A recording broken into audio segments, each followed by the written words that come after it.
اگر خدا نخواستہ دنیا میں سب کچھ ہونے کے باوجود ایمان جیسی نعمت سے انسان محروم ہے تو ہمیشہ ہمیشہ کی محرومی اس کے مقدر ہے، ہمیشہ ہمیشہ کی ذلت اس کی مقدر ہے۔ اس لیے سب سے عظیم تر اور اللہ کے خزانے میں جو عظیم سے عظیم تر نعمت ہے اپنے بندوں کے لیے وہ ایمان کی توفیق ہے، ایمان کا نصیب ہونا ہے۔ تو اس لیے سب سے پہلے سب سے زیادہ شکریہ تو دل و جان سے، زبان سے، عقیدے سے اور عمل سے انسان کو ایمان کی ادا کرنا چاہیے کہ رب کریم نے ہم اور آپ کو جس نعمت سے نوازا ہے اس کا کوئی بدل نہیں۔ اس لیے ہر وقت اس بات کا فکر ہونا چاہیے، اس بات کا دھیان رہنا چاہیے کہ یہ جو اتنے بڑے عظیم نعمت سے اللہ نے ہم اور آپ کو نوازا، خدا نخواستہ اس میں کوئی کمی تو نہیں آ رہی، کوئی نقصان تو نہیں ہو رہا۔ دوسری بات، دوسری نعمت جو اللہ کریم نے دی ہے ایمان کے بعد، وہ کون سی نعمت ہے؟ وہ آپ صلی اللہ علیہ وسلم کے امت میں پیدا ہونے کی جو سعادت ہے اللہ نے دی ہے، یہ بھی بہت بڑی نعمت ہے۔ اس کو اگر ہم سمجھے، کوئی جانے، اس سے بڑھ کر کوئی فخر کی چیز نہیں ہے کہ اللہ کریم نے اپنے جو سب سے زیادہ برگزیدہ پیغمبر ہیں اور تمام انبیاء کا جو سردار ہے، تمام معصومین کا سردار ہے، اس کی امت میں پیدا ہونا، اس کی امت میں کسی کا مقدر جاگنا، یہ کوئی معمولی بات نہیں ہے۔ سب سے بڑھ کر کے عظیم نعمت ہے کہ اللہ کریم نے ہم اور آپ کو اس نعمت سے نوازا۔ اس لیے اس پر بھی اللہ کا دل و جان سے شکر کرنا چاہیے، حمد کرنا چاہیے اور شکریہ ادا کرنا چاہیے۔ کریم رب نے ہمیں بغیر کسی مانگنے کے، بغیر کسی ہمیں معلومات کے، ہمیں پتہ بھی نہیں تھا، نہ کوئی خرچہ کیا، نہ کوئی محنت کی، نہ کوئی مشقت اٹھایا، اس رب کریم نے سب سے بڑا فخر کی چیز کہ ہم اور آپ کو سید کائنات کی امت میں پیدا فرمائے، تو یہ سب سے بڑی نعمت ہے۔ اور تیسری نعمت، ان دونوں نعمتوں سے کما حقو انسان جب مستفید ہو سکتا ہے کہ ایمان سے کیسے مستفید ہو اور حضور کی امتی ہونے کی جو سعادت اللہ نے دی ہے اس سے کیسے ہم فائدہ اٹھا سکے، وہ زندگی کی نعمت ہے۔ زندگی میں انسان کو یہ بات سمجھ میں آ جائے میں کس کے امتی ہوں، زندگی میں انسان کو اس بات کا احساس بیدار ہو جائے کہ مجھے اللہ نے ایمان کی نعمت سے نوازا ہے، احساس ہوگا تو قدر کریں گے، شکر کریں گے۔ ایک آدمی کو احساس ہی نہیں، ایک آدمی سونے کو جانتا نہیں، موتی کو جانتا نہیں، قیمتی پتھر ہے، قیمتی چیز ہے، وہ جانتا ہی نہیں، وہ تو کوڑیوں کو قیمت میں بیچیں گے، جان ہی نہیں چاہتا ہے، جانتا ہی نہیں کیا چیز میرے ہاتھ میں، تو جانے کے بعد جب پہچان ہوگا تو وہ زمانہ گزر گیا ہوگا۔ اسی طرح میرے محترم دوستو، یہ جو آپ صلی اللہ علیہ وسلم کی امتی ہونے کی نسبت والی نعمت ہے اور ایمان کی جو نعمت ہے، یہ ایسے عظیم موتیاں ہیں، ایسے بے بہا اور بے قیمت موتیاں ہیں کہ اس کی قیمت کچھ چیز دنیا میں نہیں بن سکتی۔ اللہ نے ہم اور آپ کو اپنے کرم سے عنایت فرمایا، اب اس کی قیمت کو سمجھنا اور جاننا، اس سے کما حقو فائدہ اٹھانا، یہ ہمارا آپ کا، ہمارا آپ کی ذمہ ہے کہ کون اس سے فائدہ اٹھا سکتا ہے۔ اور اگر اس طرح غفلتوں میں زندگی رہی جیسے ہمارے آپ کی زندگی گزر رہی ہے، ہم اس کو نعمت ہی نہیں سمجھتے، ہم اس کو قدر کی نگاہ سے دیکھتے بھی نہیں۔ ہم تو ہمارے آپ کے ماحول ایسا بن چکا ہے کہ دنیا کی لہو لعب، دنیا کی زیب و زینت، یہ چیزیں اگر ہمارے پاس ہے تو ہم اس کو بڑی نعمت والا سمجھتے ہیں۔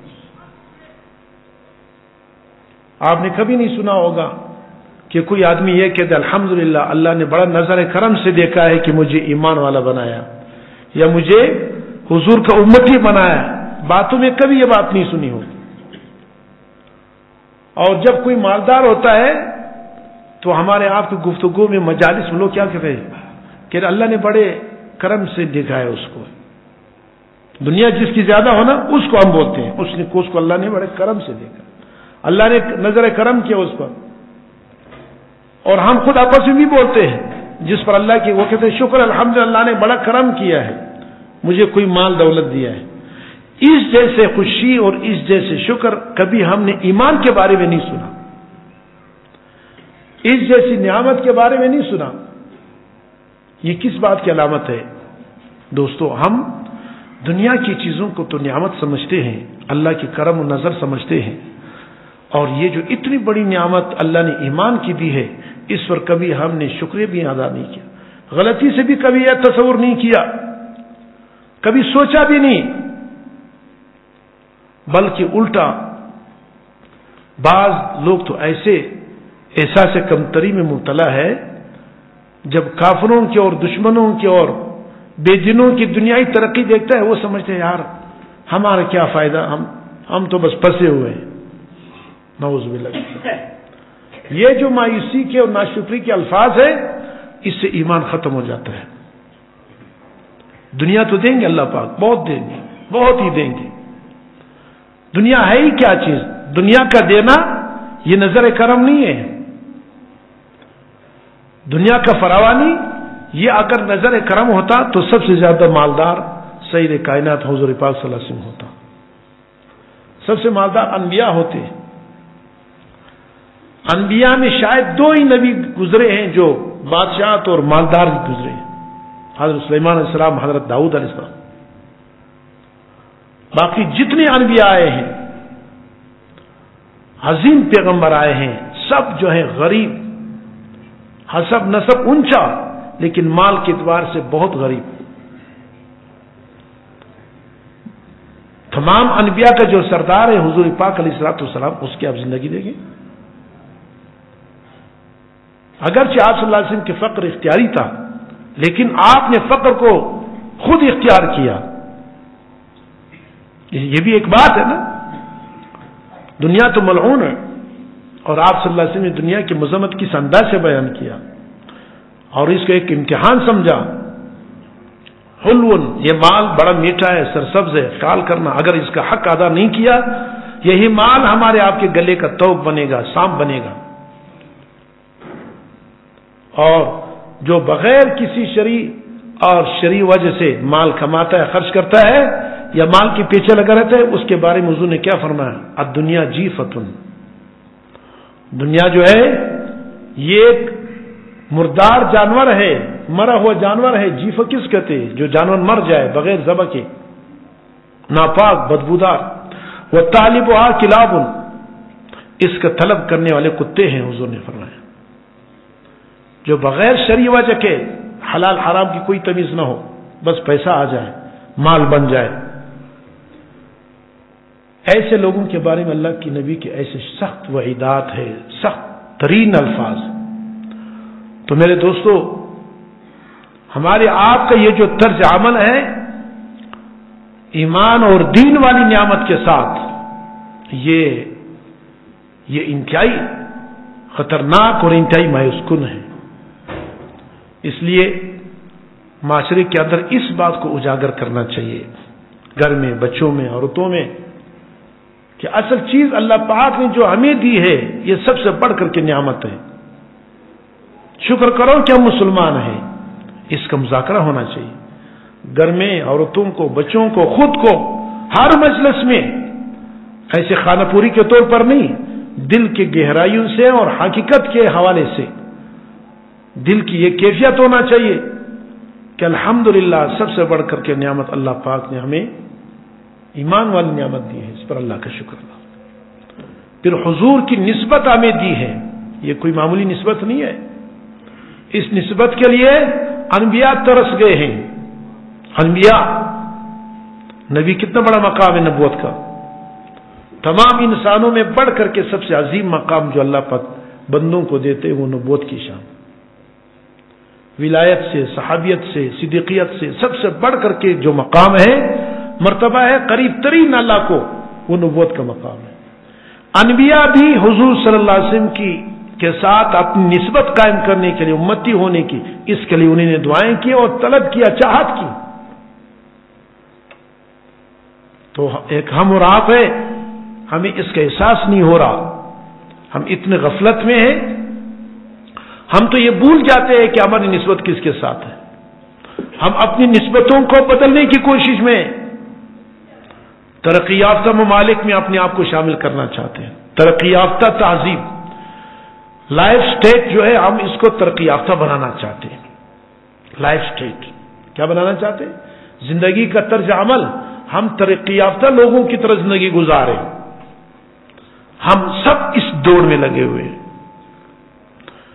جب بھی کسی دنیا والے کو دیکھا، اس کی طرز زندگی کو دیکھا، اس کے گھر، مکان، گاڑی، کاروبار، تعلیم، ایجوکیشن، جو کچھ ہم دیکھتے ہیں، ہم کہتے ہیں ہم بھی اس طرح ہو جائیں. اس کے کپڑے دیکھتے ہیں، اپنے کپڑے، اس کے فیشن دیکھتے ہیں، ان کی شادی کو دیکھتے ہیں، ہم بھی اپنی شادی اس جیسے کریں. یہ کیا چیز ہے میرا محترم دوست؟ ہم یہ بھول گئے ہماری نسبت کس کے ساتھ ہے. جیسے ہم جنگلوں میں رہتے ہیں، جیسے ہمارا نہ کوئی نبی ہے، نعوذ باللہ، نہ کوئی ملت ہے، نہ کوئی تہذیب ہے، نہ کوئی طریقہ کار ہے زندگی کا. ہم دوسروں کے پیچھے جا رہے ہیں. اور یہ ہمارا آپ کا یہ طلب اور یہ دوسروں کے پیچھے جانا، یہ انتہائی خطرناک ہے میرے دوستوں. یہ ایمان اور حضور کی نسبت والی نعمت جیسے عظیم نعمتوں سے محروم کرنے والا راستہ ہے. جب نعمت کی قدر نہیں ہوتی ہے تو اللہ پاک چھین لیتے ہیں. اس لیے اپنے طرز عمل پر کبھی بھی اپنے طرز عمل سے، اپنی زندگی سے، اپنے مجالس سے، اپنے گھر کے حالات سے، اپنی گفتگو میں معمولی تک اس بات کی طرف اشارہ نہیں ہونا چاہیے کہ ہمیں حضور کی طرز زندگی پسند نہیں ہے. ہم دوسروں کو پسند کرتے ہیں، ان کو ترقی یافتہ سمجھتے ہیں، کامیاب سمجھتے ہیں. خدا کی قسم، آپ صلی اللہ علیہ وسلم کی طرز زندگی سے ہٹ کے دنیا کا کوئی بڑا سے بڑا آدمی بھی کامیاب نہیں ہو سکتا. دنیا والوں کو تو چھوڑو، اللہ کے نبی نے اپنی زندگی میں کیا فرمایا. حضرت موسیٰ نبی علیہ الصلوۃ والسلام جو اولو العزم جلیل قدر پیغمبروں میں سے ہے، قرآن مجید میں سب سے زیادہ کثرت کے ساتھ جو قصہ بیان کیا ہے، واقعہ حضرت موسیٰ علیہ السلام کو بیان کیا. پیدائش سے لے کر آخر تک اتنے عظیم پیغمبر، اس کے بارے میں اللہ کے نبی ایک موقع پہ حضرت عمر کو سمجھا رہے جو تورات پڑھ رہے تھے. لو کان موسیٰ حیا، اگر حضرت موسیٰ علیہ السلام بھی زندہ ہوتے خود بنفس نفیس، اس کو بھی میرے طرز زندگی اختیار کرنے کے بغیر نجات نہ ملتا. تو آپ اندازہ کریں. اس لیے اب ہم اور آپ اپنے طرز عمل، ہم تو سٹائل بنا رہے ہیں. جیسے بیوقوف دشمن نے ہمیں جیسے بیوقوف بنانا چاہتے ہیں، ہم اس طرح بننا چاہتے ہیں. سر سے لے کر پاؤں تک ہم یہ بھول جاتے ہیں کہ ہماری نسبت کس کے ساتھ ہے. ہماری نسبت، ہمارے منسوب، ہم محمدی ہیں. محمدی والا نسبت، یہ وہ نسبت ہے. اللہ ہمیں اس کی قدردانی کی توفیق نصیب فرمائے اور اس کے نور ہمیں نصیب فرمائے. اس کی حقیقت اللہ پاک ہمارے دلوں کو نصیب فرمائے. ہم محمدی نسبت ہے. کائنات میں اس سے بڑھ کر کے بہترین و اعلیٰ نسبت نہیں ہو سکتی. کوئی پاکستانی نسبت ہے، کوئی افغانی نسبت ہے، کوئی عربی کی نسبت ہے، کوئی عجمی کی نسبت ہے، کوئی قادری ہے، کوئی کیا، جو بھی نسبت ہے دنیا میں آپ سنتے ہیں، یہ نسبت ہے. اس سے لوگ فخر کرتے ہیں. کوئی عباسی ہے، کوئی صدیقی ہے، نسب کے اعتبار سے نسبت کرتے ہیں، کوئی پیشے کے اعتبار سے نسبت کرتے ہیں، کوئی خاندان کے اعتبار سے، کوئی ملک کے اعتبار سے، کوئی زبان کے اعتبار سے. مختلف نسبتیں لوگ اپنے آپ کو بڑا بنانے کے لیے، اپنے آپ پر اس پر فخر کرنے کے لیے، میں کیا ہوں؟ میں جنگیزی ہوں، میں جنگیز کے قوم سے ہوں، میں مغل ہوں، میں مغلی ہوں، میں فلان ہوں، میں فلان ہوں، میں قریشی ہوں، میں صدیقی ہوں، میں فاروقی ہوں. یہ سب نسبتیں ہیں. یہ لوگ فخر کرتے ہیں. میں کہتا ہوں کہ خدا کی قسم، یہودی اپنے آپ کو یہودی کیوں کہتے ہیں؟ نسبت کر یہودا کی طرف جو یعقوب علیہ السلام کے بیٹے تھے، اس کی طرف یہودی اپنے آپ کو، عیسائی اپنے آپ کو حضرت عیسیٰ علیہ السلام کی طرف منسوب کر، ہم عیسائی ہیں، ہم اس کے ماننے والے. ابراہیمی اپنے ابراہیم علیہ السلام کو. کائنات میں محمدی ہونے کی جو نسبت ہے، خدا کی قسم اس سے بڑھ کر کے مقبول اور فخر والی کوئی نسبت نہیں. اللہ نے ہمیں وہ نسبت دی ہے. ہم کچھ بھی نہیں ہے. ہمارے اگر کوئی نسبت ہے، اگر ہماری کوئی شناخت ہے، اگر ہمارے کوئی تعارف ہے، اگر ہم دنیا سے ممتاز ہو سکتے ہیں تو کس چیز سے وہ محمدی کی نسبت سے ممتاز ہو سکتے؟ یہ وہ نسبت ہے، کسی بھی نسبت پر اللہ نے ثواب وغیرہ نہیں رکھا، اور کسی بھی نسبت پر فخر کرنے کو اللہ نے منع کیا۔ ایک واحد نسبت ہے کہ ہم مسلمان ہیں اور حضور صلی اللہ علیہ وسلم کی امتی اور محمدی ہے۔ ہماری نسبت کیا ہے بھائی؟ محمدی نسبت ہے۔ یہ ایسی نسبت ہے، اللہ نے اس نسبت کی لاج رکھی ہے، اللہ اس نسبت کی لاج رکھیں گے۔ کوئی ابراہیمی، کوئی یہودی، کوئی عیسائی، کوئی کسی بھی مذہب والا کل قیامت میں جنت کے قریب بھی نہیں پٹک سکیں گے جب تک کہ محمدی نسبت والے نہیں جائیں۔ عزیز دوستو، ہم نے اس کو کیا سمجھا؟ ہم تو بھول جاتے ہیں، ہم اپنے سٹائل کو، اپنی طرز زندگی کو، اسٹیٹ لائف کو کیا بناتے ہیں؟ بس بڑے لوگوں کی، یورپ والے کیسی زندگی گزار رہے ہیں، بڑے لوگوں کی کیا طرز عمل ہے، یہ مایوس کن ہے، یہ تباہ کن ہے، بربادی کا ابتدا ہے، ناکامی کا ابتدا یہیں سے ہوتا ہے کہ ہم سید کائنات آقائے نامدار صلی اللہ علیہ وسلم کے طرز کو چھوڑ کر، اس کے طرز زندگی کو چھوڑ کر اس پر مایوس ہو اور دوسروں کے پیچھے جائے۔ ایک واقعہ لکھا ہے کہ ایک مرتبہ حضرت عمر فاروق رضی اللہ عنہ کی زندگی میں، اس کے دور خلافت میں، ایک نوکر تھا، اس نے اپنے سیٹ کو، اپنے بڑے کو قتل کر دیا تھا، جس کی وہ نوکری کرتا تھا۔ گرفتار ہوا، پیشی ہو گئی، حضرت عمر کے پاس کیس آیا تو ان سے پوچھا آپ نے کیوں قتل کیا اپنے سیٹ کو، اپنے بڑے کو؟ انہوں نے کہا انہوں نے مجھ سے بدفعلی کی ہے، سواتت کی، اس وجہ سے میں نے اس کو قتل کر دیا، میرے ساتھ غلط کام کیا، لواطت کی ہے۔ تو حضرت عمر پریشان ہو گئے، اب اس کو کیا کریں؟ اگر سچ بولتا ہے تو اس کا بھی فعل بہت گناونا ہے، اگر سچ نہیں بولتا ہے، جھوٹ ہے، اب جھوٹ کو کیسے ثابت کرے کہ یہ جھوٹ ہے؟ پریشان ہو گئے، شورا بلائی گئی اور اس میں حضرت علی رضی اللہ عنہ اس کو بلایا، خاص کر حضرت علی کو فرمایا کہ یہ واقعہ پیش آئے، اس کا کیا حل ہو سکتا ہے؟ تو حضرت علی نے فرمایا 3 دن کے بعد میں آپ کو بتاؤں گا۔ ٹائم لے لیا حضرت علی نے۔ 3 دن کے بعد حضرت عمر فاروق نے بلایا کہ ہاں حضرت علی، آپ نے کیا فیصلہ کیا اس آدمی کے بارے میں؟ تو انہوں نے کہا جاؤ، جس کو انہوں نے قتل کیا ہے وہ مقتول جو اس کا سیٹ ہے، اس کی قبر کشائی کرو، قبر میں دیکھو وہ ہے یا نہیں ہے، اگر وہ اپنے قبر میں ہے تو پھر یہ جھوٹ بولتا ہے، اور اگر قبر میں نہیں ہے تو یہ سچ ہے۔ قبر کو کشائی کیا، وہ آدمی قبر میں نہیں تھا، لاش۔ تو حضرت علی سے پوچھا کیوں، یہ کیسے آپ نے معلوم کیا؟ انہوں نے کہا میں نے حضور پاک علیہ السلام سے سنا کہ جو آدمی جس قوم کا عمل کرتا ہے، قبر کے 3 دن کے بعد، مرنے کے بعد اللہ اسی قوم میں اس کو شامل کر دیتا ہے۔ اگر اس نے لواطت کیا ہے تو قوم لوط کے ساتھ یہ شامل ہوگا، قبر دیکھا گیا وہ قبر میں نہیں تھا۔ تو اتنا عبرت کا واقعہ، مقصد کیا ہے؟ کہنے کا مقصد ہے میرے محترم، ہم جو ہے جو اپنے عمل سے حضور کی نسبت کو مٹانا چاہتے ہیں تو پھر ہم اس امت میں نہیں رہیں گے۔ ہمارے عمل جس امت کا بھی ہوگا، خدا نخواستہ جو معذب قومیں ہیں، جس کو عذاب دی گئی ہیں، جن پر اللہ کی لعنت اور پٹکار ہے، جن پر اللہ نے غضب اتاری ہے، ہم اس کے پیچھے جا رہے ہیں اور اس کو کامیابی سمجھ رہے ہیں، ترقی سمجھ رہے ہیں۔ یہ روزانہ ہم جو کہہ رہے ہیں، روزانہ الحمد شریف ہم نماز 5 وقت نماز پڑھتے ہیں، ہر نماز میں کتنی رکعتیں ہیں، ہر رکعت میں الحمد شریف ضروری ہے، واجب ہے، اس کے بغیر آپ کی نماز نہیں ہوتی۔ الحمد شریف میں ہم اللہ سے کیا فرماتے ہیں، کیا عرض کرتے ہیں؟ اہدنا الصراط المستقیم، اے اللہ ہمیں سیدھا راستہ بتا دے۔ کیا مانگتے ہیں اللہ سے بھائی؟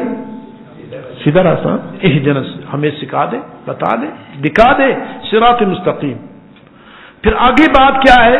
صراط مستقیم کون سا ہے؟ اس کا بھی اللہ نے بتا دیا کہ صراط مستقیم تمہارے ذہن کے مطابق وہ نہیں صراط مستقیم جس کو تم صراط مستقیم سمجھو، نہیں، بلکہ رب جو بتائے، اللہ جو تم کو بتا دے وہی صراط مستقیم ہے۔ وہ کون سا راستہ ہے؟ صراط الذین انعمت علیہم، اے اللہ ان لوگوں کا راستہ ہمیں بتا دے جس پر آپ نے انعام کیا ہے، جس پر آپ نے منعم علیہم کا راستہ، ان کا راستہ بتا دے، اور ساتھ ساتھ ایک تو منعم علیہم کا راستہ بتا دے، اور جو تیرے مغضوب علیہم ہے اور گمراہ ہیں ان کے راستے سے ہمیں بچا دے، ان کے طرز عمل سے، ان کے طرز زندگی سے، ان کے طرز تعلیم سے، ان کے طرز دنیا اور کس سے، ان سے اللہ بچا دے۔ دیکھو غیر المغضوب علیہم ولا الضالین کہتے ہیں کہ نہیں کہتے ہیں؟ یہ وہی دعا ہے۔ اس دعا کے دو جز ہیں، ایک تو اللہ سے سیدھے راستے کا چلنا مانگا، پھر راستہ ان لوگوں کا جن پر اللہ کا انعام ہوا ہے۔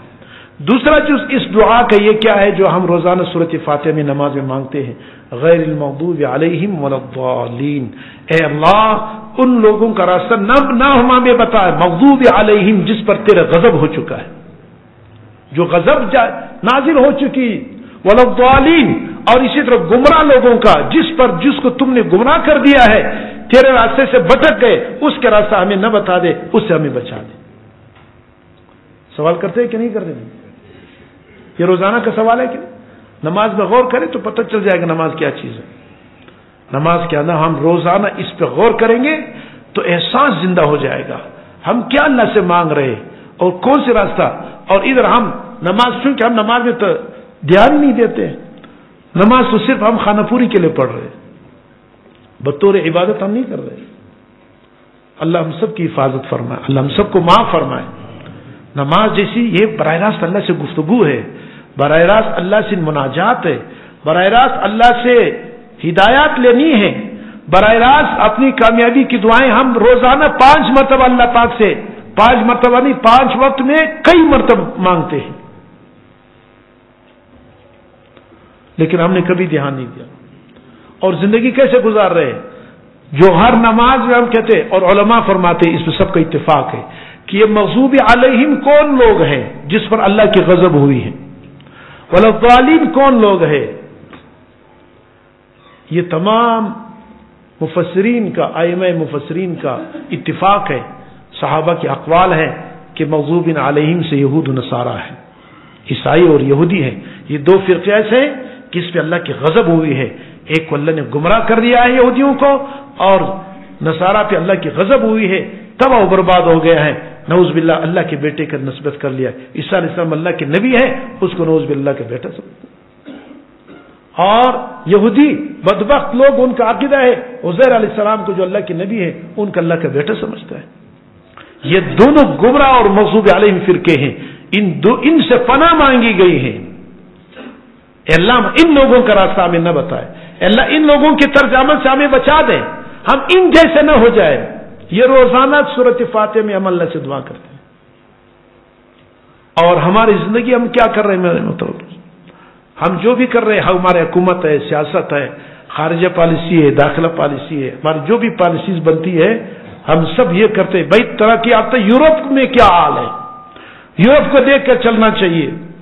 اب میڈیا پہ دیکھ لوگ کیا کہتے ہیں، یہ دقیانوسی، نعوذ باللہ من ذالک، یہ کفر کے الفاظ ہیں۔ اسلام کو کیا کہتے ہیں؟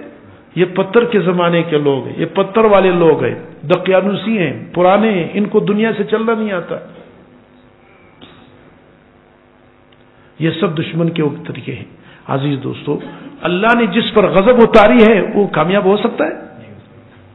اللہ نے جس کو گمراہ کر دیا ہے وہ کسی کو ہدایت دے سکتا ہے؟ ہم روزانہ اللہ نے ہمیں حکم دیا ہے سورۃ فاتحہ پڑھنا، ہر نماز میں فرض و سنت ہو، واجب ہو، صلاۃ حاجت ہو، کوئی بھی صلاۃ توبہ ہے، کوئی بھی نماز اس وقت ہو سکتی جس میں سورۃ فاتحہ ہو۔ ہماری نماز ہی نہیں ہوگی جب سورج. تو اس کا مطلب یہ کہ اللہ روزانہ ہمیں حکمن دے رہا ہے, واجبی حکم ہے, روزانہ یہ دعا اللہ سے مانگو, اے اللہ نعمت والے منعم علیہم والے لوگوں کا راستہ ہمیں بتا دے, اور مغضوب علیہم والضالین کا راستے سے ہمیں بچا دے, گمراہ اور جن پر تیرے غضب ہوا ہے ان سے ہمیں بچا دے. ہم روزانہ یہ مانگتے ہیں. اور عمل کیا ہم کرتے ہیں جب بھی بیٹھتے ہیں تو کہتے ہیں یہ, اور اپنی نماز کا اپنے عمل سے ہم کیا کرتے ہیں, ہم جٹلاتے ہیں, اپنے آپ کو خود جٹلاتے ہیں. نماز میں تو ہم یہ مانگ رہے ہیں, اور زندگی ہم کس کی گزار رہے ہیں, یہود و نصارہ کی. ان کو ہم ترقی یافتہ سمجھتے ہیں, ہم ان کو کیا سمجھتے ہیں. اس لیے میرا عزیز دوستو, اپنی طرز زندگی پر خوب غور کرو, اور ہم کس طرف جا رہے.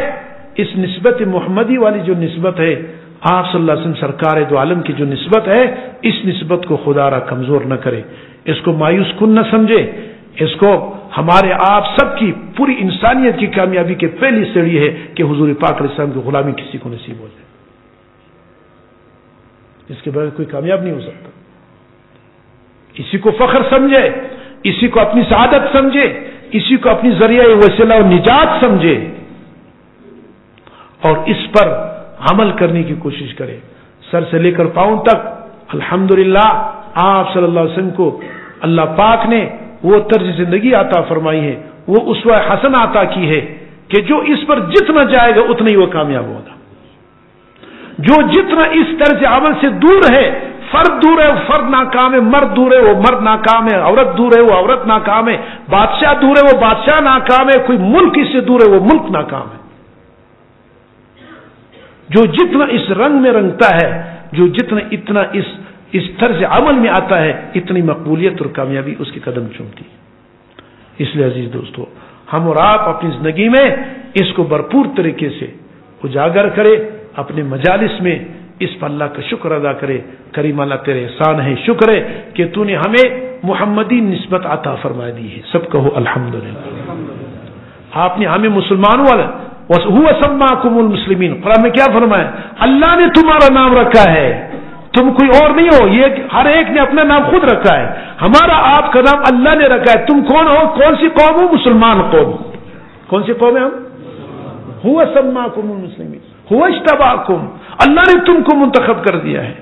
اللہ خود, میں نے تم کو منتخب کر دیا ہے, تم کو نام بھی الگ دے دیا, تمہاری نسبت بھی الگ کر دی. ساری کائنات ایک طرف, مسلمان دوسری طرف. اس لیے اللہ فرماتے تو یہ جو نسبت ہے اسلام والی, محمدی کی جو نسبت ہے ایمان والی, خدا کی قسم یہ سب سے بڑی نعمت ہے, سب سے بڑی سعادت اور فخر کی بات ہے. اسی کو لے کر اپنی زندگی اس کو سامنے رکھ کر زندگی گزارنا چاہیے, نہ کہ دوسرے لوگوں کی. اللہ تعالی ہمارا کی حفاظت فرمائے.